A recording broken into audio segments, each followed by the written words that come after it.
મિત્રો, ભારતનું અર્થતંત્ર દિવસે ને દિવસે મજબૂત બની રહ્યું છે, ત્યારે વર્ષ 2030 સુધીમાં ભારત સરકારે $7 ટ્રિલિયન અર્થતંત્રનો લક્ષ્યાંક નક્કી કર્યો છે, જેને હાંસલ કરવા માટે હજુ વધારે વેગ ઇન્ફ્રાસ્ટ્રક્ચર સેક્ટરને આપવો પડશે.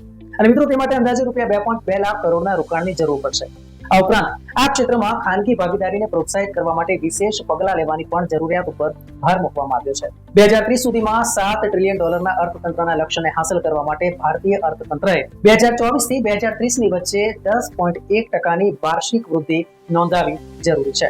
નાઇટ ફ્રેન્ક ઇન્ડિયાના સીએમડી શિશિર બાઇજલે જણાવ્યું હતું કે માળખાકીય વિકાસ માટે મજબૂત પ્રોત્સાહન અને સરકાર દ્વારા બજેટમાં વધુ રકમની ફાળવણીથી દેશનું લોજિસ્ટિક્સ પરફોર્મન્સ સુધર્યું છે. લોજિસ્ટિક્સ પરફોર્મન્સ ઇન્ડેક્સમાં 2014માં ભારતનો ક્રમ 54 હતો, જે 2023માં સુધરીને 38 થયો છે. મિત્રો, આપ માનો છો કે પાછલા 10 વર્ષ કરતા અત્યારે હાઈવે, મોબાઈલ ડેટા, રેલવે તેમજ માળખાકીય સુવિધાઓમાં સુધારો થયો છે?